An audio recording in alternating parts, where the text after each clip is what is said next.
said, I'll tell you. You've heard it all.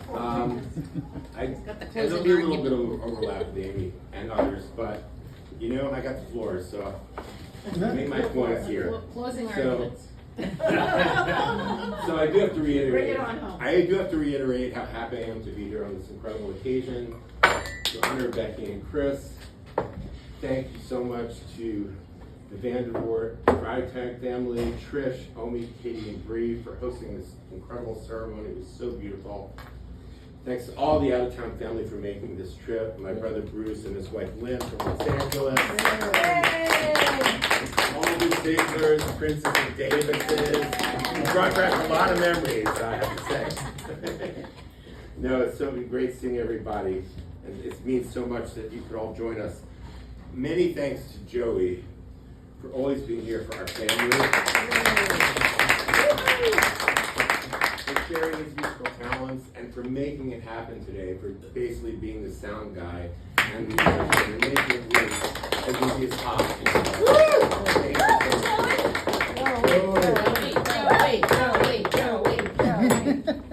Since I'm here, I will thank my wife Neely for being here and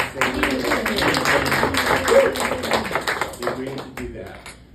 Heartfelt thanks to Amy for being a partner in raising such a wonderful daughter.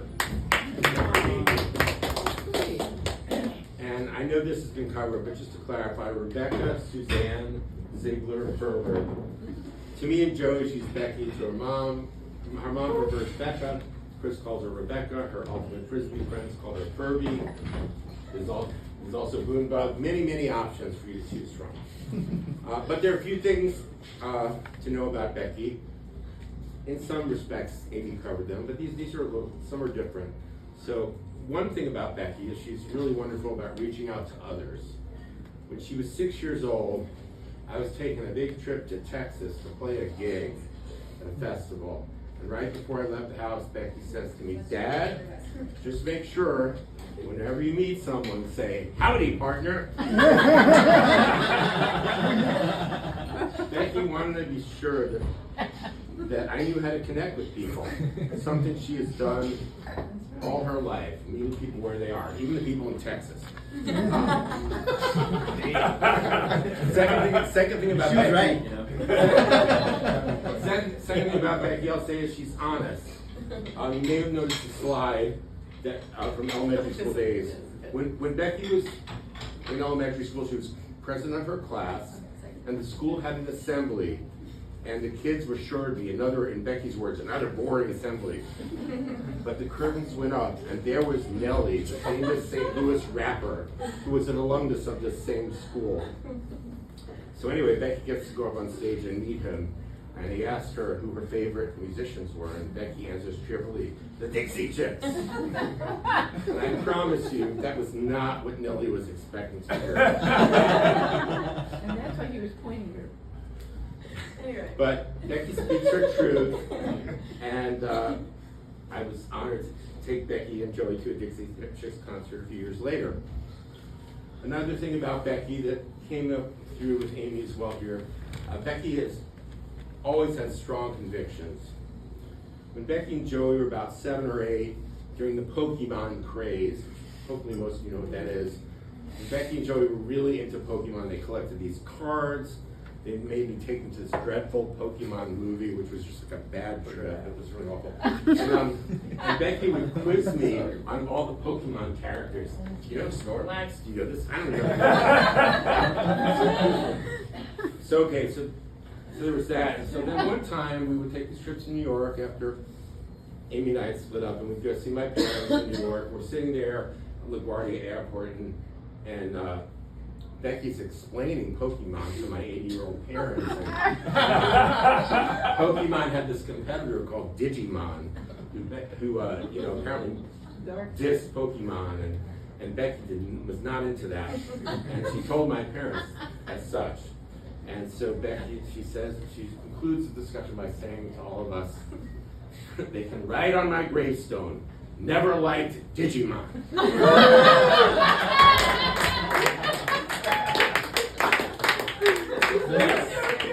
Becky had strong convictions even then. How old is she? 7 or 8. Oh my God. So, Becky is from convictions, but she knows what matters.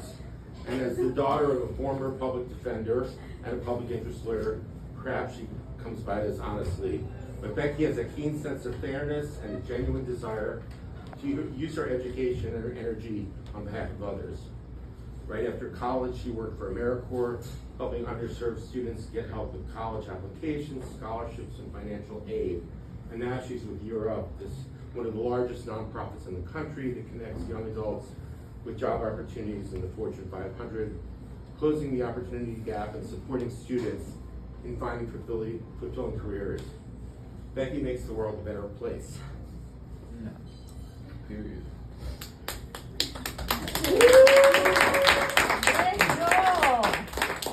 Becky, as you have heard and all know, Becky has always been adventurous. As Amy mentioned, alluded to, in elementary school, Becky could have stayed at the same school as Joey, but chose a different one, which turned out to be good for both of them to have some space. Then after middle school, Becky left the district entirely and went to a school called MICDS, a private school. It's a school that's very conscious about where students go to college.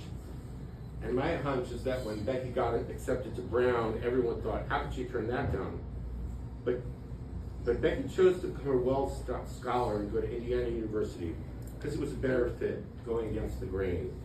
Never wavered in that decision. Then she decided to move to Seattle. By the way, every time I talk to her in Seattle, she's either on a mountain or walking by a beautiful lake and loves the outdoors, loves taking advantage of every chance to explore. Maybe most important to me about Becky as a parent is her love for family.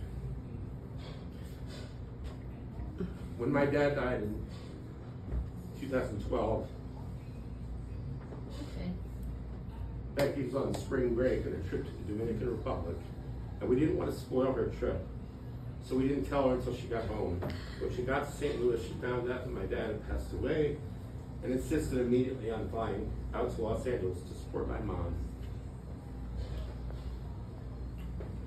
For a while, Becky and Joey didn't see eye to eye, and it was tough right till the minute they both went to college.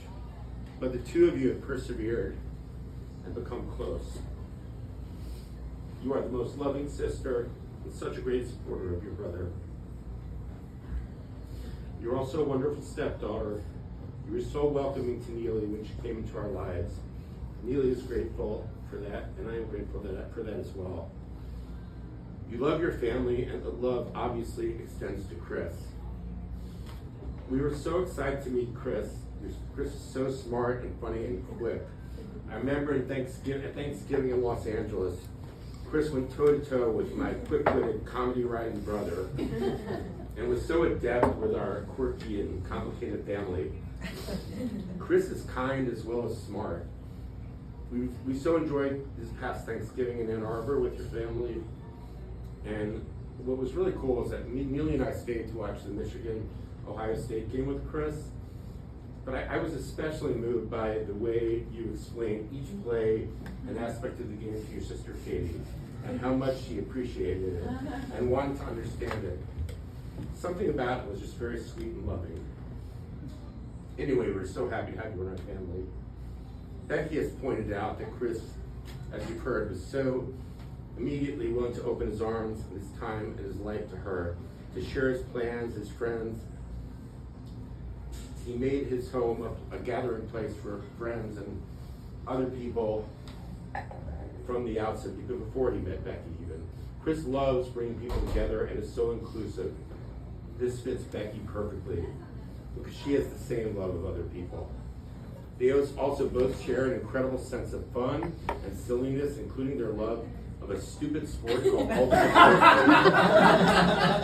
Frisbee. Becky's words, at which Chris is stupidly good at. And like Becky, Chris truly wants to understand other people, and as Becky says, is generous in a way that comes naturally to him. Clearly, the two of you belong together. It's exciting to think about the future ahead for the two of you as you continue on this journey. So, Becky, congratulations. I'm so proud of you. Many, many, many, many decades from now, They could write on your gravestone. Never liked Digimon, but loved her husband and her family and made the world a better place.